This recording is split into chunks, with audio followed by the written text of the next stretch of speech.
कैसे हो आप सभी कॉमर्शियंस? डर लग रहा है, बोर्ड एग्जाम्स आ गए हैं। डरने की जरूरत नहीं है, स्नेहपूर्ण शिक्षा आपके साथ है। आज मैं आपको अकाउंट्स का पूरा सिलेबस बताऊंगा कि आपको किन किन टॉपिक्स में फोकस करना है ताकि आपके बहुत अच्छे मार्क्स आए। ठीक है, तो दीजिए, ध्यान दीजिए।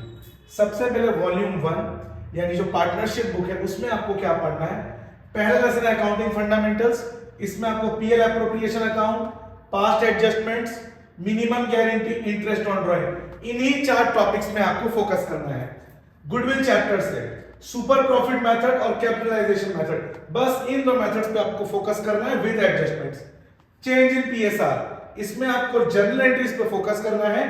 Reserve, advertisement, suspense account, WCR, IFR, goodwill, profit loss care और एडजस्टमेंट एंट्री, सिर्फ इनकी एंट्रीज में आपको फोकस करना है। थर्ड चैप्टर रिटायरमेंट और एडमिशन, इन दोनों चैप्टर का टॉपिक बिल्कुल सेम है। Hidden goodwill, revaluation account, partners capital account with adjustment. Admission में 2 एडजस्टमेंट हुए और रिटायरमेंट में 5 एडजस्टमेंट है। इन दोनों चैप्टर्स में से किसी एक चैप्टर को आप बहुत अच्छे से तैयार करिएगा बिकॉज वो ऑप्शंस में आते हैं। अगर आप मेरा सजेशन ले तो एडमिशन में ज्यादा फोकस करें क्योंकि उसमें 2 ही एडजस्टमेंट है। ठीक है, और बैलेंस शीट और जर्नल एंट्री।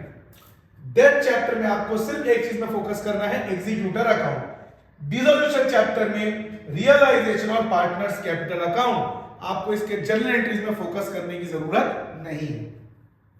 वॉल्यूम 2 जिसमें 2 चैप्टर है, शेयर और डिवेंचर। शेयर्स में से आपको purchase consideration, forfeiture and reissue of shares, pro rata और बैलेंस शीट, सिर्फ इसमें आपको फोकस करना है। डिवेंचर्स में फिर से purchase consideration, issue and redemption of debenture और इंटरेस्ट ऑन डिवेंचर, सिर्फ इन टॉपिक्स पे आपको फोकस करना है। आप इसका स्क्रीनशॉट ले सकते हैं। और वॉल्यूम 3 जो एनालिसिस ऑफ फाइनेंशियल स्टेटमेंट है उसमें फाइनेंशियल स्टेटमेंट और फाइनेंशियल स्टेटमेंट एनालिसिस जो स्टार्टिंग के 2 चैप्टर है उसमें सिर्फ आपको थ्योरी करना है, जिसमें आपको पढ़ना पड़ेगा हेडिंग क्या है, सब हेडिंग क्या है। वो अकाउंटिंग रेशियो में बहुत सारे रेशियो हैं पर आपको पढ़ना सिर्फ 4 रेशियो है।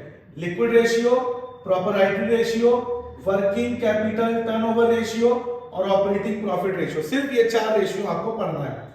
कैश फ्लो स्टेटमेंट में आपको पता है उसमें से थ्योरी कुछ करना है आपको एमसीक्यू में, और जो कैश फ्लो स्टेटमेंट है कोई एक क्वेश्चन आपको करना है जिसमें ऑपरेटिंग, इन्वेस्टिंग और फाइनेंसिंग आता है। यानी एक ऐसा क्वेश्चन जिसमें तीनों एक्टिविटी होते हैं, ऑपरेटिंग एक्टिविटी, इन्वेस्टिंग एक्टिविटी और फाइनेंसिंग एक्टिविटी, वो आपको करना है। और कंपैरेटिव स्टेटमेंट और कॉमन साइज जो लास्ट चैप्टर है जो है टूल्स ऑफ फाइनेंशियल स्टेटमेंट, जिसमें कंपैरेटिव स्टेटमेंट और कॉमन साइज से कोई एक आपको करना है। तो ये आपका सिलेबस है, स्क्रीनशॉट ले लीजिए। तो जो भी अकाउंट्स के बच्चे हैं उनके साथ आप शेयर कर दीजिए, जो भी कॉमर्स के बच्चे हैं, कि उनको इसी में से अपना 12th बोर्ड का तैयारी करना है। अगली वीडियो में मैं आपको बताऊंगा इकोनॉमिक्स और बीएसटी का कंप्लीट सिलेबस ब्रेकडाउन। हमारे चैनल को सब्सक्राइब करिए, वीडियो को ज्यादा से ज्यादा लाइक और शेयर करिए।